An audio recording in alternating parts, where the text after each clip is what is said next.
She stood alone in the arrivals hall, clutching her phone with trembling hands.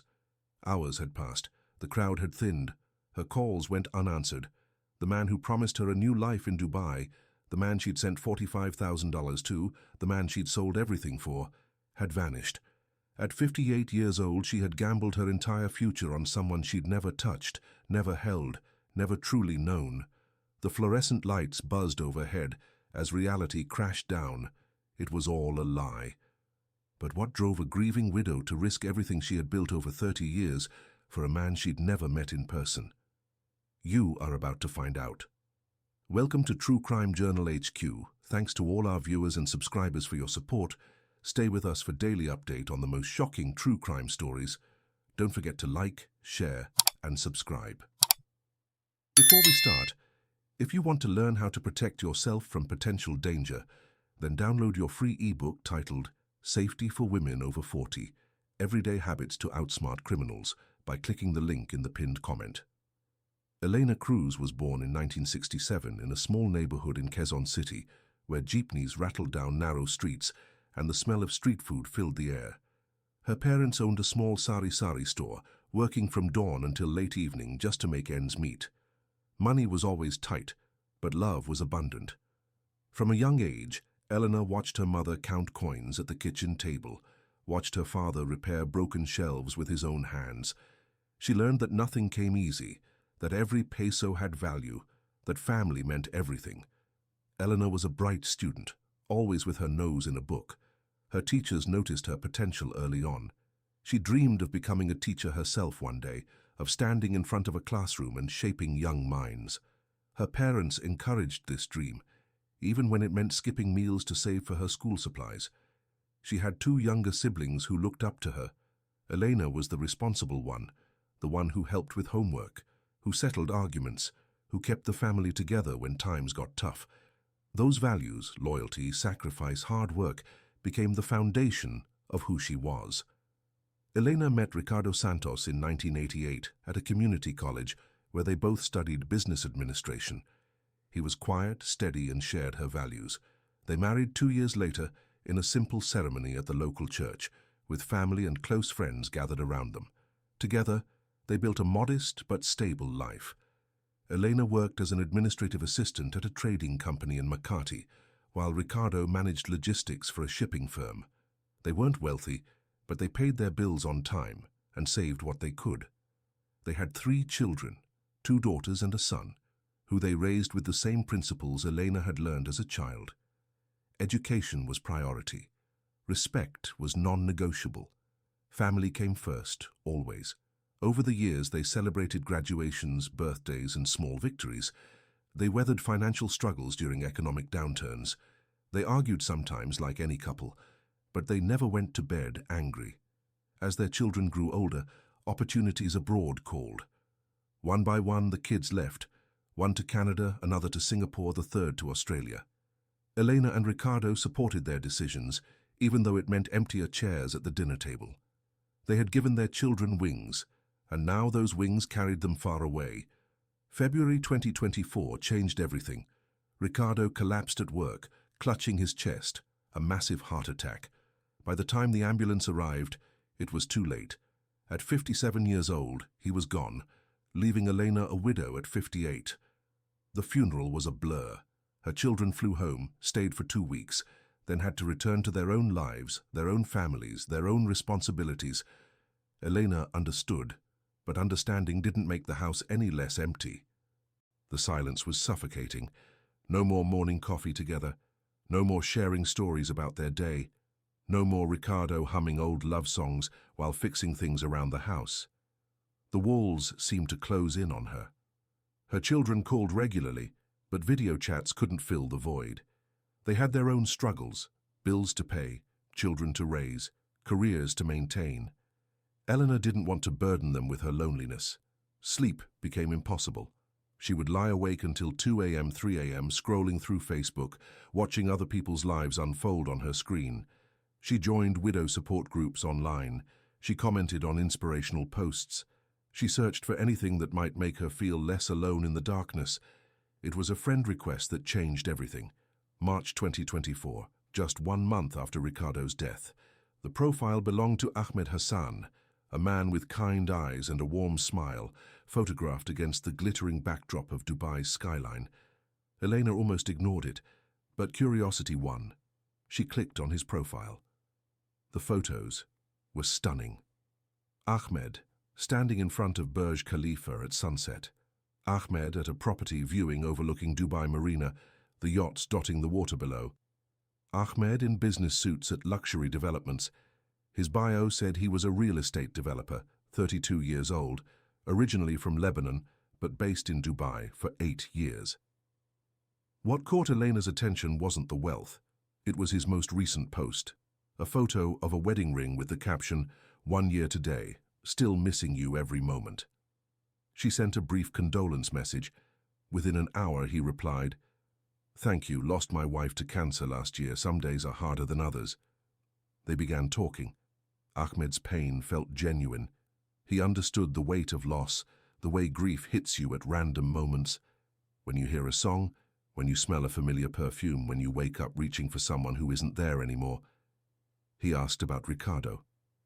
Elena found herself opening up in ways she hadn't with anyone else. Ahmed listened.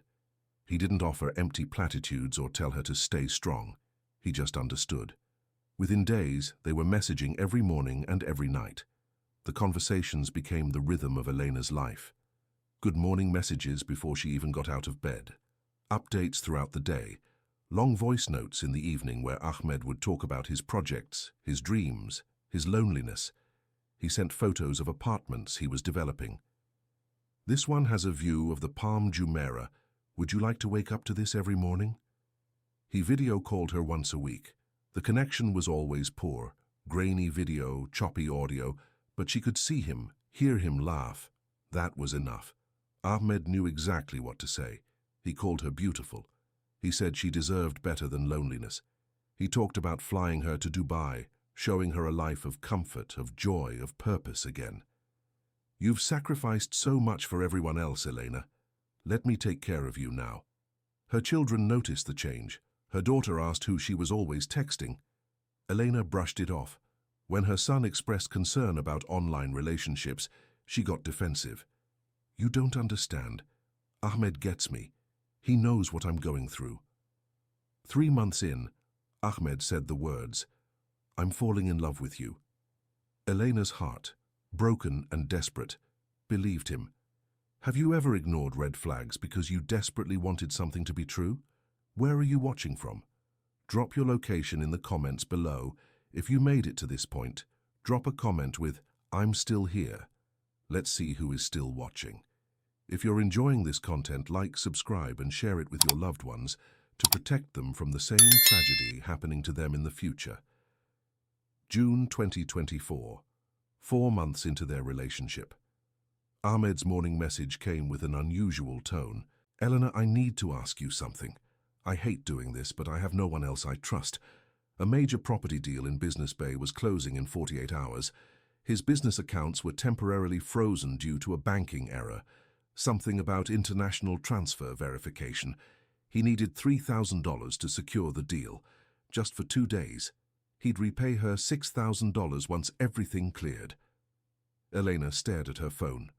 $3,000 was nearly half her monthly salary. But Ahmed had been so good to her. He listened when no one else did. He made her feel alive again. She went to the bank that afternoon. "Emergency family expense," she told the teller. The money transferred within hours. Ahmed's response was immediate. Crying emojis, heart emojis, voice notes expressing his gratitude. "You saved me, Elena. I will never forget this. When you come to Dubai, I'll show you how much this means to me." 2 days later, he sent screenshots of his unfrozen accounts. He promised the repayment was coming. Elena told him not to rush. She trusted him. That trust felt good, felt right, felt like love. July brought another request. Ahmed's lawyer needed $5,000 for permit fees on a new development near Dubai Marina. Government regulations, he explained, urgent deadlines, red tape that couldn't wait. "I know I still owe you from last time, Habibi, but once this clears, I'll send you everything, $15,000 total, I promise. Eleanor hesitated this time, but Ahmed sent photos of the development site, official-looking documents with Dubai municipality stamps. It looked legitimate. She transferred the money. August came with a bigger crisis. A business partner had pulled out of a deal. Ahmed needed $8,000 immediately, or he'd lose everything he'd invested. Over $200,000. He was desperate, panicking in voice notes. Eleanor, please, I've never begged anyone for anything, but I'm begging you now. I'll pay you back $25,000. I swear on my late wife's memory. That oath convinced her. She took a personal loan from a lending company, the kind with high interest rates that banks would never approve. She sent the money that same day. Each time Ahmed's gratitude overflowed, he sent flowers to her house through a Manila delivery service. He commissioned a digital portrait of them together. He talked constantly about their future, the apartment with the Palm Jumeirah view, the life they'd build, the happiness waiting for them. Elena's daughter confronted her after noticing the loan documents on the kitchen table. "Mama, this is crazy. You don't even know this man. You don't understand," Elena shot back. "Ahmed loves me. He's going through a rough time. What would you do if someone you loved asked for help like this?" Her daughter had no answer. Elena took that silence as validation. September 2024. Ahmed's message came with a plane ticket attachment. "Come to Dubai. Let me show you our future. Let me prove everything I've promised." Elena's hands shook as she read it. This was real. He wanted her there. Finally, they'd be together. But the ticket was refundable, he explained, because he wasn't sure about her schedule. He'd send her money for a new one she could book herself, plus extra for shopping, hotels, everything. He just needed one more transfer, $12,000, to close a deal first. Then he'd send her $50,000 for the entire trip. Elena made decisions that would haunt her forever. She sold Ricardo's car, the silver Toyota he'd maintained so carefully, for $8,000. She went to a loan shark, using her house as collateral, borrowing $20,000. She withdrew her entire retirement fund, penalties and all, getting $17,000. Total sent to Ahmed, $45,000. Money set aside for her ticket, visa, gifts and accommodations, $15,000. Her son flew home from Australia, begging her to stop. Her daughters called crying, pleading with her to reconsider. Friends from church tried to intervene. Eleanor wouldn't listen. She was 58 years old, and for the first time since Ricardo died, she had hope. But what Elena didn't know was that she was walking straight into a trap that would destroy everything. August 23rd, 2024. Elena's flight touched down at Dubai International Airport at 11:47 p.m. Her heart hammered as the plane taxied to the gate. After 6 months of messages, voice notes, and promises, she was finally here. She'd worn her best dress, the blue one she'd bought specifically for this moment. Her luggage was packed with gifts, barong Tagalog shirts, dried mangoes, a rosary blessed by the priest, things to share with Ahmed, to bring a piece of home into their new life together. Immigration was quick. She clutched her passport, answered the officer's questions about her visit. "Meeting a friend," she said, smiling. The arrivals hall was massive, gleaming with polished floors and electronic boards displaying flights in multiple languages. Families reunited with shouts of joy. Taxi drivers held signs with names. The air conditioning was cold against her skin after Manila's humidity. Elena checked her phone. No new messages. She texted Ahmed, "I'm here. Where are you?" One checkmark. Not delivered. She tried calling. Straight to voicemail. She waited near the Costa Coffee, watching the crowd. An hour passed. 2 hours. The families dispersed. The taxi drivers left. The cleaning crew started their rounds. She kept texting, "Ahmed, are you stuck in traffic? Is everything okay?" WhatsApp finally showed the message as delivered. 2 check marks. Then, online. He was online.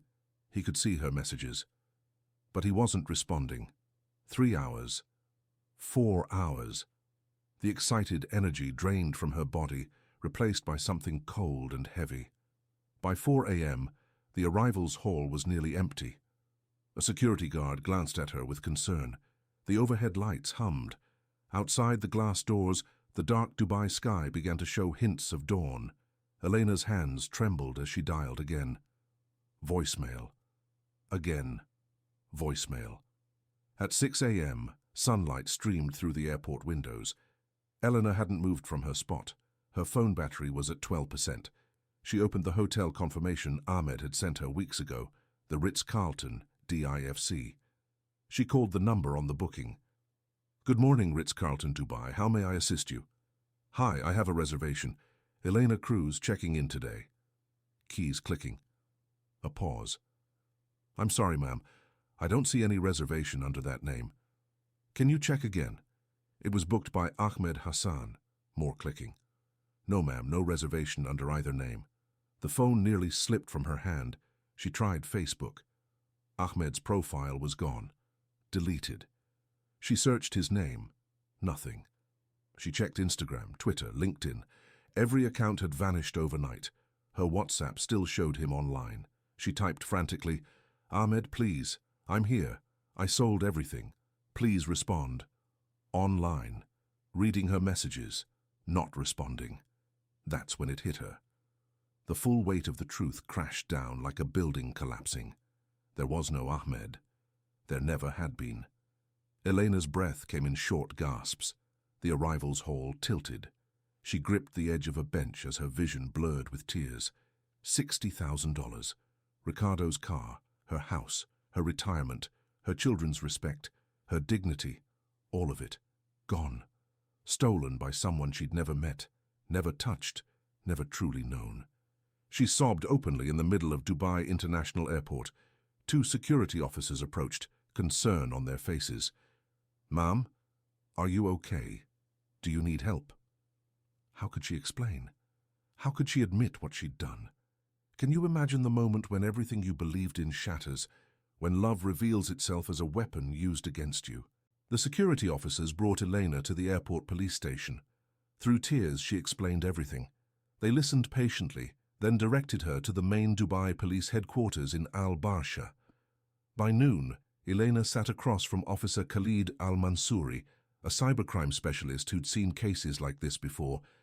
Too many times, she showed him everything: the Facebook messages, the transferred money receipts, the photos Ahmed had sent, the voice notes, the video calls she'd screen recorded. Officer Al-Mansouri examined each piece of evidence on his computer. His expression grew grimmer with every click. "Mrs. Cruz, I need to tell you something difficult." He turned the monitor toward her. Ahmed's photos, the ones she'd stared at for months, were pulled from luxury real estate websites, stock photos of properties with a man digitally inserted into them. Reverse image searches showed the original pictures, dating back years. "The video calls," Elena whispered. "Deepfake technology or hired actors. The poor quality was intentional. It hides the manipulation." He pulled up banking records. The accounts Ahmed used were opened with fake documents, routing money through multiple countries within hours of each transfer. The phone numbers were purchased through dark web services designed to be untraceable. Ahmed Hassan doesn't exist. This was a calculated professional operation that has destroyed lives across multiple countries. We've tracked similar patterns hitting victims in the Philippines, India, Kenya, and Indonesia. They target vulnerable people specifically. Elena felt numb. "Will you catch him?" Officer Al-Mansouri's silence said everything. "These operations work from outside the UAE, sometimes from different continents. We're coordinating with international agencies, but I won't lie to you. The chances are slim. The person who took everything from her would likely never face justice. Where are you watching from? Drop your location in the comments below. If you made it to this point, drop a comment with "I'm still here." Let's see who is still watching. If you're enjoying this content, like, subscribe, and share it with your loved ones to protect them from the same tragedy happening to them in the future. Elena left the police station with a case number and little hope. She checked her bank account on her phone. After the flight, visa fees, and airport meals, she had $840 left. Not enough for a return ticket to Manila. She found the cheapest accommodation she could, a small room in a budget hotel in Dera near the Gold Souk. The room cost $35 per night. At that rate, she could survive for maybe 3 weeks if she barely ate. Her hands shook as she called her daughter. "Mama, where are you?" "Dubai." The word came out broken. "What? I thought, Mama, please tell me you didn't." The shame was suffocating. Elena couldn't speak. She just cried. Her children went into crisis mode. They pooled money together for her return ticket. But it would take a week to arrange. Her son had to borrow from his own savings. Her daughters cancelled family plans to send what they could. Word spread through the Filipino community in Dubai. A woman from Sharjah, Maria, reached out through a community Facebook group. She brought Elena food, sat with her in that tiny Dera hotel room, and didn't judge. "You're not the first," Maria said quietly, "and you won't be the last." Other Filipina expats shared their own stories of narrow escapes, of friends who'd lost money to similar schemes. The support was the only thing keeping Elena from completely falling apart. 10 days later, Elena boarded a flight back to Quezon City. She left Dubai with nothing but her luggage and a police report that would never bring justice. Coming home was harder than leaving. Elena's house, the one she and Ricardo had worked 30 years to build, now had a mortgage she couldn't pay. The loan shark called weekly, threats barely concealed behind polite words. Her retirement fund was gone. At 58, she'd have to start over from nothing. Her children stepped in. They sent money monthly to cover the mortgage payments, to buy groceries, to keep the electricity on. Elena hated every transfer, hated being a burden, hated what she'd become. The psychological damage cut deeper than the financial loss. She couldn't trust her own judgment anymore. Every phone notification made her flinch. She deleted all her social media accounts, cut herself off from the world that had betrayed her. Depression settled in like fog. Some days, she couldn't get out of bed. Her daughter convinced her to see a therapist, a woman who specialized in fraud victims. The sessions helped, slowly, painfully. Months passed. Elena started volunteering at her church, warning other widows about online romance scams. She shared her story, despite the shame, because maybe it could save someone else. If you're lonely, talk to real people. Join groups. Meet face to face. Don't let someone you've never met convince you to send money. Ever. No matter how convincing they seem. Her voice would crack when she spoke, but she kept speaking. Do you know someone in your community who might be vulnerable to this? How can we protect them? The answer starts with awareness, with conversation, with removing the shame so victims can come forward before it's too late. Ahmed Hassan was never found. The case remains open, but the reality is harsh. He's likely operating under a new name, targeting new victims right now. Dubai police report over 2,000 romance scam cases annually, with victims losing an average of $30,000 each. Filipino, Indian, Pakistani, and African expat communities are primary targets. These scammers study cultural values, respect for elders, dedication to family, belief in true love, and weaponize them. The UAE has launched awareness campaigns and strengthened cybercrime units, but these operations evolve constantly. They use VPNs, cryptocurrency, and sophisticated social engineering that outpaces law enforcement. Warning signs? Requests for money, refusal to meet in person, poor video quality, elaborate excuses, promises that sound too perfect. If you're in Dubai, this isn't happening somewhere else. It's happening in your city, to your neighbors, to people in your community. Awareness is the only defense we have. Where are you watching from? Drop your location in the comments. Have you or someone you know experienced something similar? What would you do if you suspected a loved one was being scammed? Let me know your thoughts below. Subscribe for more true crime stories that could save lives. Before you go, if you want to learn how to protect yourself from potential danger, then don't forget to download your free ebook titled Safety for Women Over 40, Everyday Habits to Outsmart Criminals by clicking the link in the pinned comment.